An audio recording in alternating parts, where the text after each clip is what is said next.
The following program is rated TV MAL. It contains strong language and is intended only for mature audiences. Be nice. Hey, what's up, everybody? Welcome to Talk A Lot. My name is AB Jungle King. You know already, I'm the host, not of the most, but yeah. Anyways, guys, we are coming to you live in Rundu for the first time. So the episode is being shot in Rundu, wherever you're gonna watch it. Please don't forget to subscribe, like, and share, comment. Just do the right thing, you know what I mean? So today, guys, we got an extra. Oh, she gonna be our first lady of the podcast now. So she's gonna be our first lady. She goes by the name Judith Oliveira. She is currently a president of Lola. So let me not say much. She's gonna introduce herself and she's gonna tell you more. She is beautiful. She's my high school crush. Anyways, thank you for making time to come to our podcast. We really appreciate you for, we thought you were not gonna show up because even the weather is not giving, you know what I mean? But anyways, please introduce yourself to our viewers.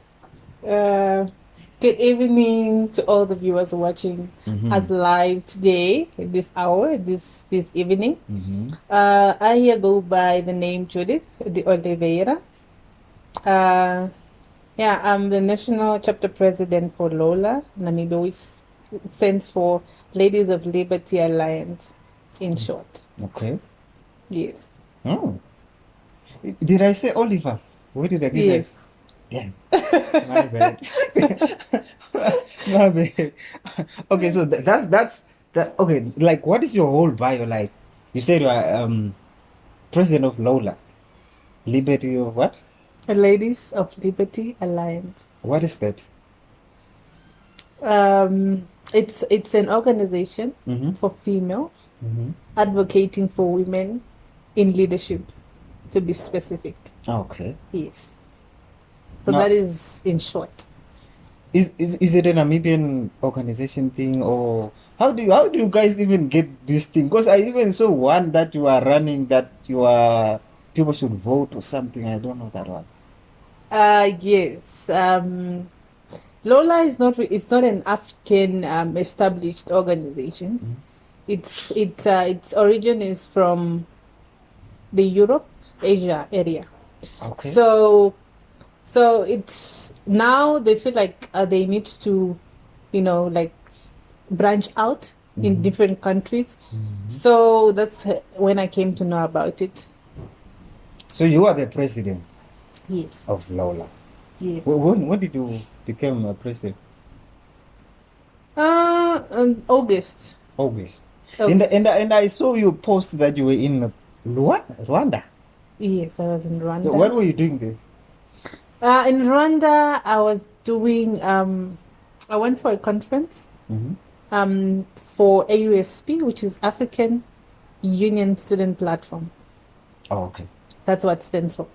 So I had the opportunity to go to engage with other fellow youth from other countries, and it was more of the second conference for the Pan-African, Just yes, that was the whole concept of it. So just to talk about situation that we're currently facing in different countries, we table it, and then we advocate for the ideology of Pan-Africanism.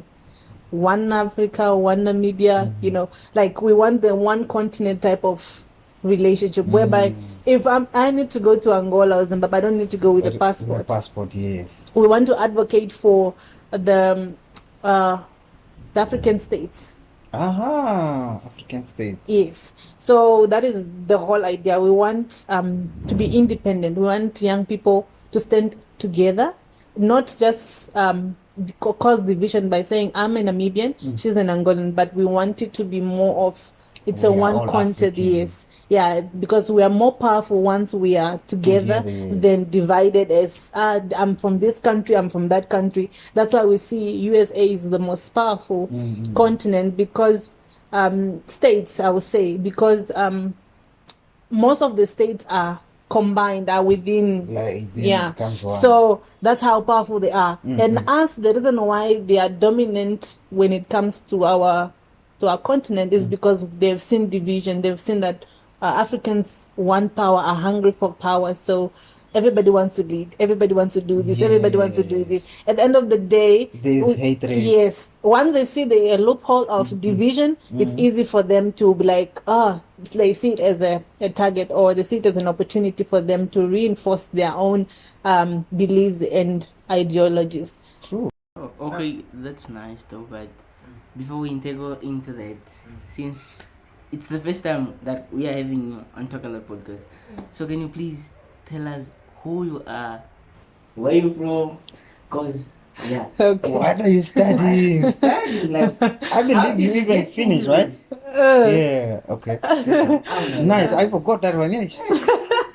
yeah. But anyways, that was a nice summer. Yeah. Okay. I'm born and raised in Rundu, Ndama to be specific. I was born and I grew up there basically.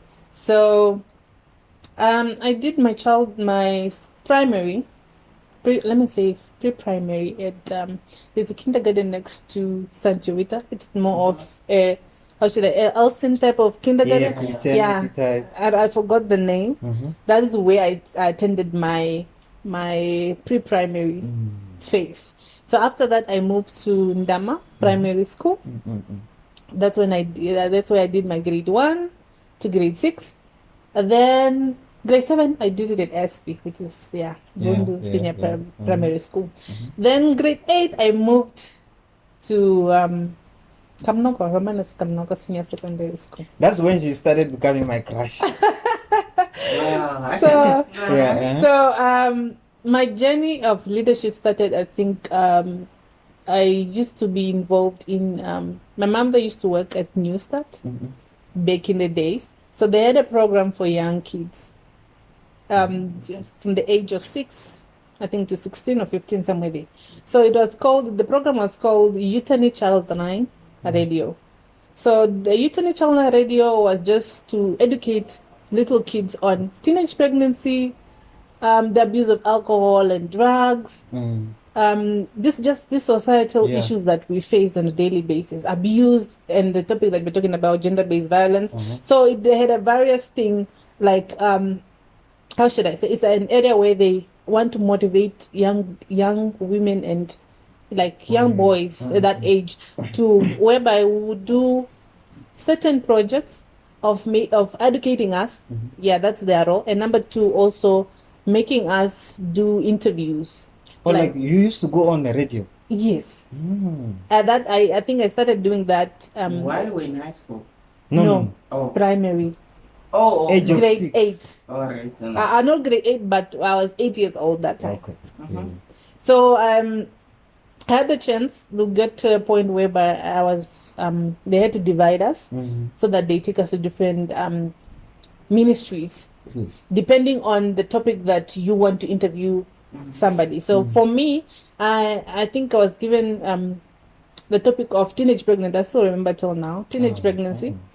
And I was supposed to interview a social worker at gender here. So, but then unfortunately, because she was out, I think for some work, so I was referred to a nurse in a state hospital. That time, I don't think I'll remember the nurse because it's quite some time. We're talking about 2009 when I was 8 years. So I did my interview for the first time. First time actually interviewing an older person. While you were 8. While I was 8. Damn. So I think that's when I went there with my mentor. That time, he's now I think a journalist for New Era. I think it's John Miyamba or something like that. Okay, I think I've heard the name. Yeah, so that time he was the facilitator for that program for those kids. So he took me there and I interviewed. I was so nervous, I was so scared. It was my first time. So, but I did the job. I managed, and the next thing I had myself on radio because that was the whole thing.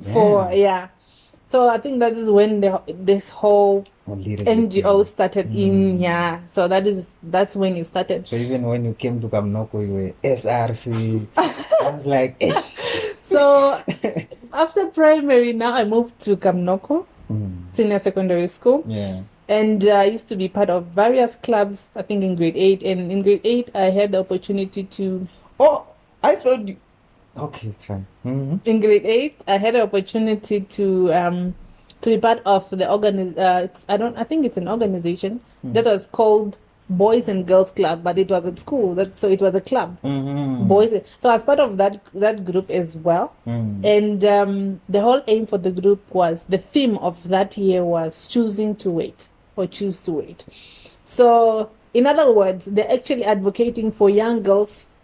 The whole thing was brought up to reduce teenage pregnancy, yes. so that, and they just motivate Them young to girls, educate on them choosing to wait. So that was the theme. I remember a couple of years, I think 2 or 3 years, I got the other girl, that were together in a team, and then she was like, "You don't have a child." I'm like, "I still don't have." Oh, you still don't have So she was like, "Oh, really? You chose to wait?" Or she reminded me of the thing. I was like, it's a long gone thing, but so after that, that time it was being led by Miss Misika at that time. Yeah, I didn't get her. So it was grade 8. So yeah, I was in various clubs at school. I was very active. I used She to was do. very active. So I used to even partake in dramas at school and all those things. So most of the time I win Oyo events, like those gifts that Oyo people bring when you answer certain questions. I was very, competitive, when I was in high school as well. So then grade 11 came. I had an opportunity also to be selected to represent my school. And this is when we had this Peace Corps that comes to different school. So that time we had Mr. Quast, a white man. So he actually brought the form for me and said, "I want you to be part of this program where all Peace Corps around Namibia will meet in Windhoek with the identified learners that they have selected from these schools." To just host like a camp. It was it's called Camp Globe Namibia, 2017 at that time. I was never into a camp, bro. So I went, that's the time I went for the Camp Glow, like the camp itself. So he gave me a form, and then at that time there was age limit. It was like, if you are not 16 and above, you're out, 16 down. So that year I was 16 years old. So at least I had in grade 11. What? Damn. This is 2017. 17, yeah. Yes. Yo! 2017, yeah. I was actually 16 years. Okay. So I went for the whole camp. My mom was like first skeptical. She was like, "You are going with white people. You don't even know them and whatnot." At first, she didn't want to sign. I'm telling you, like a lot of things. She was so skeptical. So I was like, what am I gonna do? Because I really wanted to go, and I was so passionate about it. Yeah. So I was like, okay. Later on, she signed, and then I went for the trip. I went for the trip to Windhoek. And I will not remember the place where we stayed. No, it's fine. So as long as you went. So we're taught a lot of things. The same condom demonstration, gender-based violence, teenage pregnancy, career affairs, and whatnot. A lot of things. Is it the same time you guys, when you came, you and Salote, where you were putting a coin here and then somebody have to grab it or something? Is it the same time? No. I think Salote went for Nanso. Oh, yeah. Salote and Erwin went for Nanso. I went for a different thing. Okay. So, when did you get yourself into this Lola thing? Oh, the Lola. Like, apart from the whole life story. Yeah. We understand you. You've been a busy leader. I want to understand, when did you become the president? How did you become the president? How did that Lola thing get into Yeah. Yes. How did it come in? Okay, I think you guys asked me a question of before I get to that. You guys asked me. I've been in several leadership positions. I think from secretary to chairperson to till I reached where I had an encounter with AUSP now, the one that I spoke about. Oh, the one you went to Rwanda. There's a time I went for Business Box Namibia. It's something of where youth were invited to attend I think it's a conference for 3 days on business. Of which department is that? Like which No, it was not an organ. It's not an organization. It's actually like a company that sponsors like business owners and whatnot. So they had the like chance a to networking. type of thing. So I went there, and that was in 2022, and then I met a few individuals. So when I came back, one of the ladies that I met was Belinda Tombeni. I think she's from South Africa, but she's schooling in Namibia at NAST. That time she was, I think, the vice president for NAST. So one thing about me, when I go to an event, I always network. Because when you network, you get to learn people and understand what their interests are and what they are doing. And if it's in alignment with what you do, it's that time you take that time to actually like connect and then put your plans together and say, can we work on this and that? So I connected with a lot, but Tombeni asked me one time, she called me one time that I want to appoint you for to become the AUSP project coordinator. So I was like, oh, awesome. Now we can go ahead, because I think she has seen my leadership journey in the NANSO. I've been in NANSO, and I have a leader in NANSO as well. How many years there? Pardon? I think I was in high school. No, I was selected as the regional gender and community development officer. That was 2022. The same year, I think I served in for like 3 months. We had to go for an interim structure, and then I got selected as the finance officer for NANSO. So, and I've served till this year. That's when I resigned in the beginning of the year. Okay. So I served, and when she told me about it, I got interested. I was like, oh, fine, put me in. So we're just serving like normal. Like we're, I think, around about 10 people, very powerful, I would say, young people in Namibia. And we had to, like, these are young people that are doing great things in their regions, like especially most of them are from Windhoek, so you can tell that they have passion for the youth engagement and development areas. So when that happened, I went to Rwanda, and then when I was in Rwanda, I had to connect again, because network again. So I was networking in Rwanda, and then I got a colleague. His name is Kofi, from Ghana. I actually met a lot of people, and I connected with a lot of people, most Tanzanian, Ugandians, and it's Somalians. There were a lot. So I had to. When I was in Rwanda as well, I had an opportunity to. Before that, there was a open platform where I had to apply for a certain portfolio in the AUSP Parliament. So I applied December, I think October, November, January came, the results came, and then from Namibia, were only 2 that got selected. That is me and Kinisha Evanson. So when we went to Rwanda, there was another election that took place again, whereby they now need to select the executives of the parliament.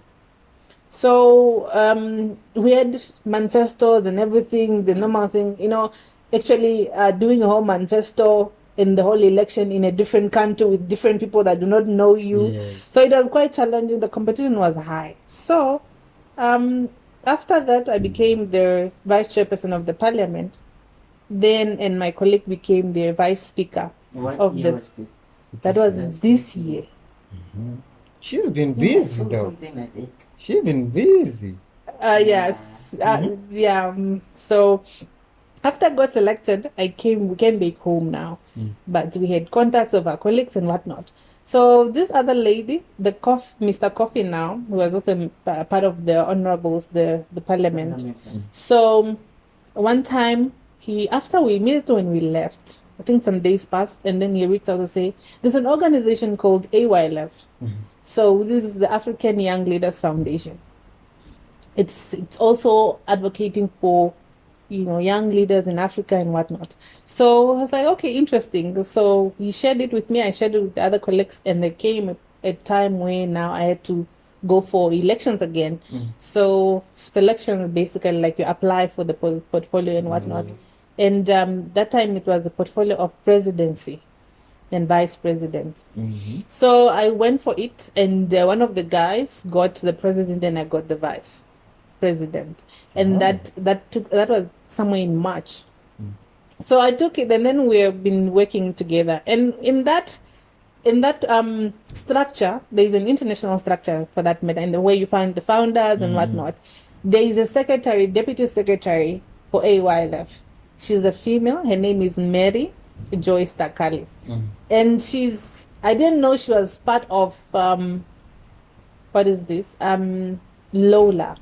Yes. Okay. I didn't know she was part of Lola. So she one time because you see, I think the way I advocate for women and whatnot, because I usually do a lot of radio interviews, and most of the times I speak about women leadership. So I think she saw that, and she called me one time and she was like, I want you to be part of Lola. This is an organization.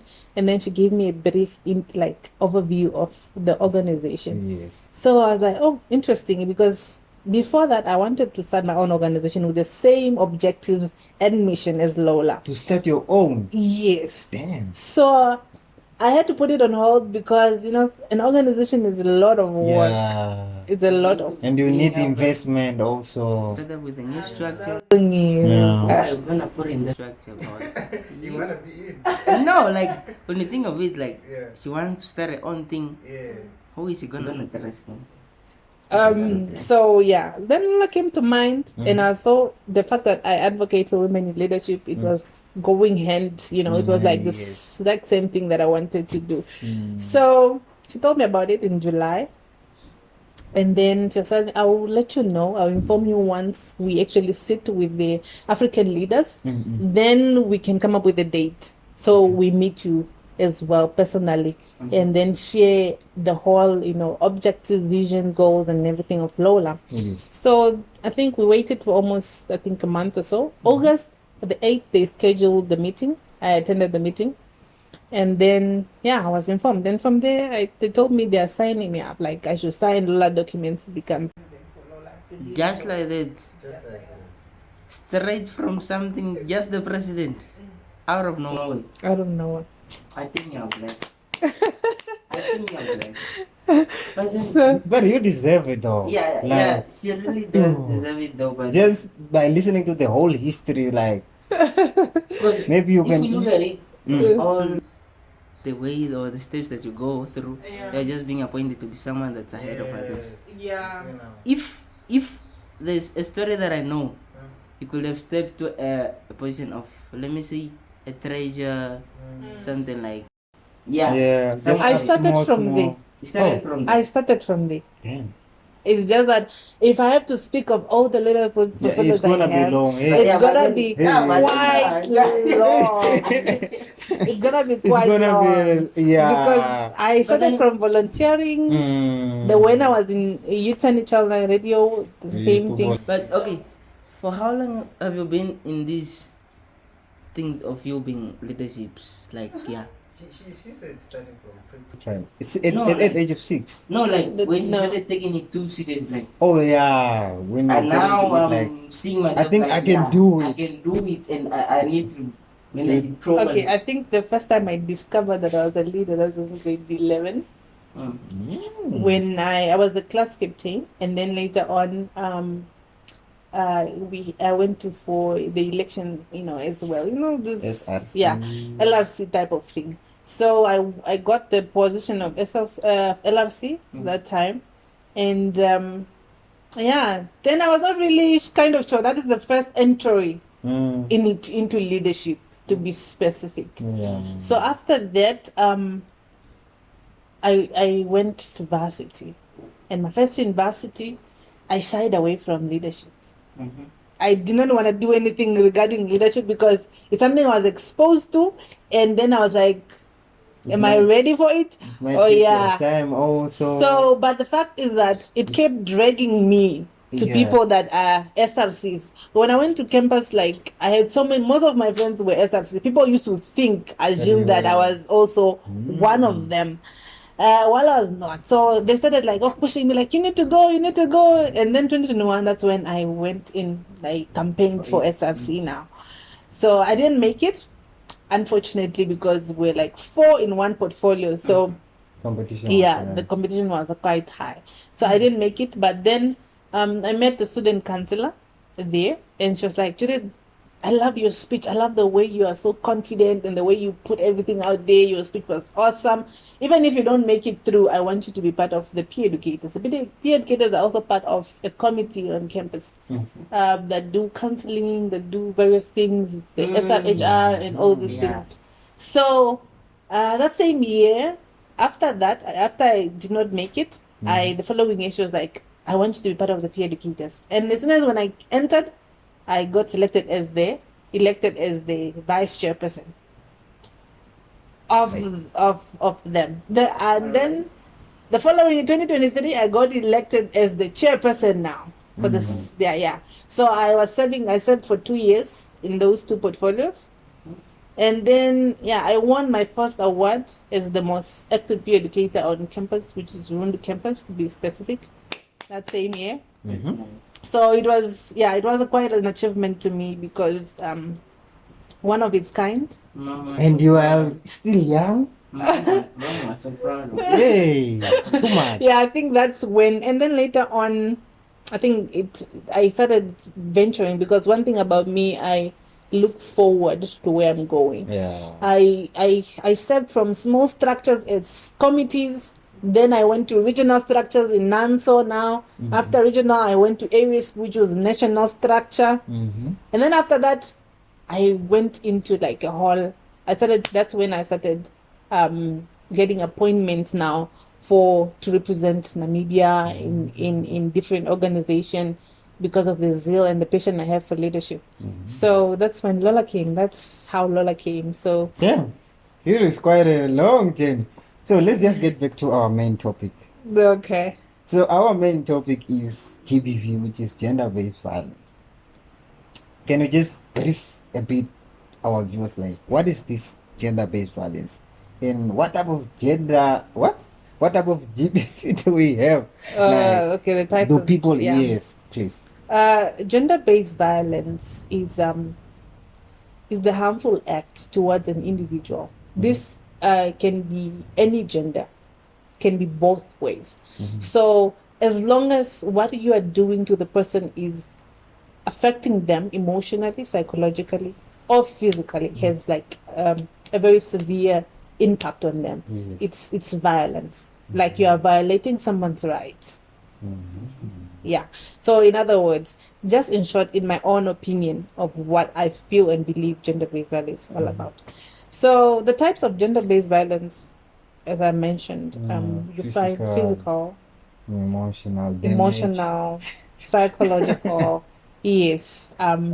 Those are the most common ones that we encounter on a daily basis.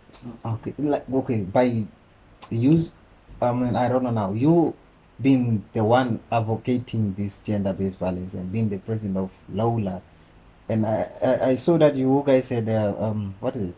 Was it a function or something where you were teaching? It was not a function. What It was just in Lola we have events. We host different kind of events. So whatever society goes through, we actively involve ourselves in it, like to support and show that we also feel their pain. We also want to be part of whatever is going on in the society. So that is, we are not just an NGO advocating for women leadership and whatnot, but we also want to to advocate for young people to live in a very peaceful and in a gender-based free country or community. So yeah. So now, who are these people that are mostly affected by GBV? Gender-based violence, Especially victims. here in Namibia. Victims are mostly Okay, women yes. and Women. children. Women and children. Yes. Why do you say Oh, I thought gender violence. Okay, with children, is it not abuse?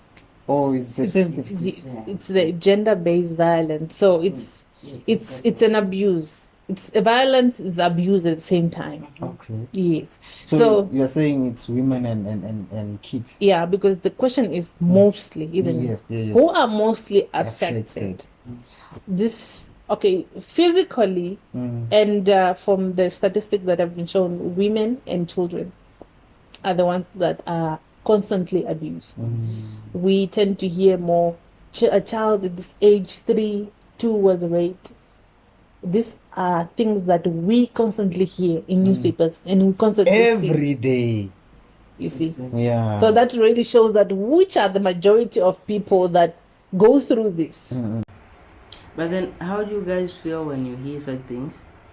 Then, let's say such things happens, ne?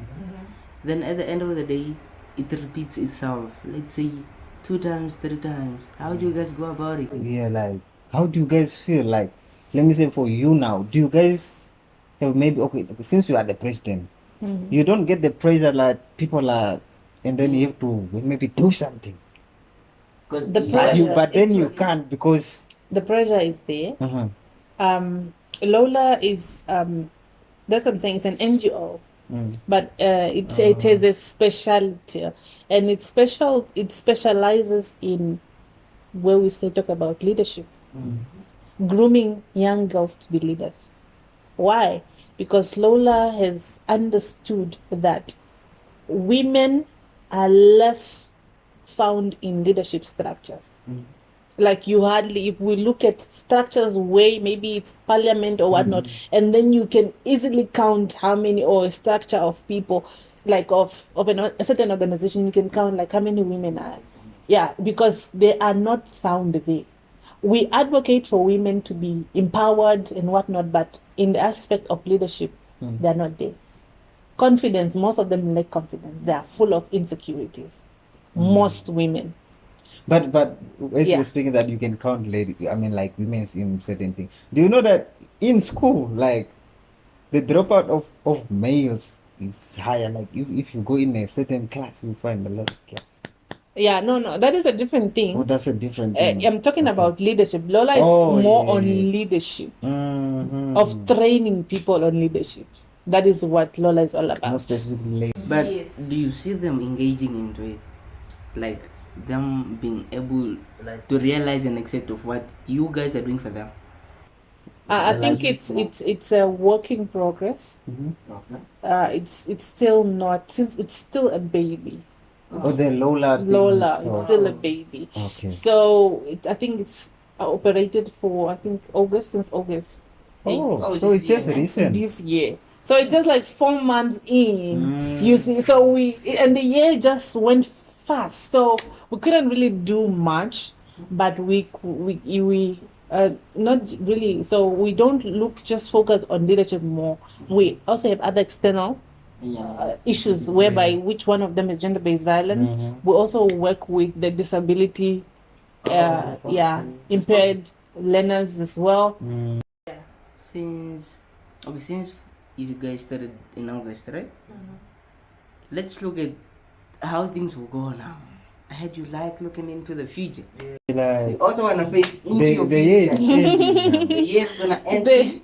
So how do you see yourself with the upcoming years in this Lola thing? How is it gonna go? Lola is a dream for me. You see something stopping you there, or you are going? You still gonna go, and where are you willing to get support? Lola has a finance office whereby they sponsor their activities. So in other words, we have a group, and if we have money, we put that money together. We do an event. After that event, the Lola finance office reimburses. Uh-huh. Like Yeah. you guys do some charity. Yeah, we've been doing a lot of things in the 3 months. Is it? To how many regions? Oh, It's I'm based in Rundu, so it started like most activity were done in Rundu. We did our launch, and it was broadcasted on NBC Hey. in September. Okay. Then we you can get it on YouTube. Yeah. It was a very interesting thing as well. Then we did a virtual one. I'll not really say because Africans, like Namibians to be specific, they're not really into online meetings and whatnot. So they like something where they go eat, take pictures to show that they were there. Yeah, they were there. Yeah. So then the second one we did a pet donation. It's donation. To the visual and special need learners from Andreas and Doctor. So we hosted it at Doctor. It was very impactful really, because they really felt loved. And my aim when I started Lola was to make them feel included in whatever happens, like in my organization. Let them feel like it's also their home, it's also their second place. I have a heart, my heart is full with those kids. Like I just love them, and I told myself, like, whatever happens, these people need to be part of it, irregardless. I don't know how, but and it was so beautiful. I'll show you some videos. They were so happy that we came, and it was more, we just educate them on menstrual health, like to be specific, like how to take care of themselves when they're on the periods and whatnot, and just give them few and tell them about Lola. And at the end of the day, we donated the pets. They were so happy. They sang for us, and you can really see that they do not expect that. They are not really seen in society. So them being seen like that, people coming to them and doing that, it's like something special. At some point they were singing, and then in the song they were singing, they paused and then they said Vakwetwe asikwatunyenge. Then they go like Awe and all that. You can really tell, like it touched them. It touched them so much, and I feel like that is my project, that is my focus and my area as of next year. Just as the year went fast. Not this year was fast and rough. But then how do you feel about it? Are you enjoying it? I think charity is something that I've always loved growing up. It has a soft spot in my heart. Like if I do something to somebody or to a group of people, my heart I get so joyful and overwhelmed with so much happiness because I just put a smile on an individual. So basically it's something that I enjoy doing, NGO work. That's why I said this. I started with it from the age of 8. So it's something that developed and grew bigger and bigger and bigger. So Lola came in as a way to just, because Lola at least is helping me financially to get these projects done and these events done. So I think right now, when we started, it was a struggle, but I think I had the zeal and the courage the boldness. Looking into the picture though, the position where you are, it's not something easy for someone or anyone else to handle though. But then, let's say for instance, somehow, maybe something goes wrong in your management structure, then the kids might take it wrong. They might feel like in a point where that one on feel top like is the one you caused it. Then is the pressure not gonna traumatize you? Then you feel like, nah, I'm just gonna quit this thing. How do you think of it, you being in that position where you feel like they've left you behind, like they're no more focusing on you, they see you like you're just doing wrong things? What are you gonna do about it? Like when you see, I think I'm not getting the question straight. Check next. Okay. Wait. Repeat it. Yeah, let me say it maybe more way simpler. Maybe something happens in your management, then the kids or the people that you're helping might take it in a wrong way, like you have done something wrong that they didn't expect, and then at the end of the day they end up not listening to you guys. They don't trust you, they lose hope. like they lose hope in your face. Mm-hmm. So how am I gonna go about it? Okay. Lola has a structure and works with small groups, right? So we don't really directly work with kids. We come in. For example, if Lola is hosting a leadership training, who are our audience? So we look at the girls from primary or university or or VTCs. We now go and educate them, and then that's where, if they want to join the organization, they can join. Yeah, that is how it is. Simple like that. So certain things happen in structures every day, and as being a Lola president, I think that's why I said every step I took built a certain character in me. So where I stand, being a president is not just a title. It carries weight. Yes. It carries so much character built in you to challenge you, because you'll find people that want to fight you. You find people that wants to undermine you. You find people that just want to take advantage of the situation. Yes. But knowing and identifying these people is key, and always looking for a better approach to it. That is how it is. Wow. Yeah. Yeah. I'm still on GBV. Let's just get back to our topic. Okay, back to our topic. Like, you could just have made it a Lola interview. okay, I think we'll make time. We'll make time when we come back. Once we are here, begging. Yeah. We'll just call me. Yeah, so since this GBV is just happening now, because to me, you see, more of this thing, they are like happening in the rural area, like at the villages and all that. Now, looking at those people, like it's hard for them to come out and report those things, Yeah. And also, what I want also to understand is like, does it also happen like in a relationship, like this normal relationship that we are as youth? Yeah. It does. Gender-based violence is everywhere. And even in teenage relationships, we just don't realize that it's abuse. You see, men have been made like, oh, you're a man. We have, let me say parents. I think this is more of, it starts with parents. Back to the roots. Yeah, back to the roots. In the household, they'll be like, a man is not supposed to cook, a man is not supposed to do this, a man is not supposed to, certain things. And then once they go in a relationship, They carry the same character, because that's what they grew up with. They were trying parents were trying to raise them in a different way.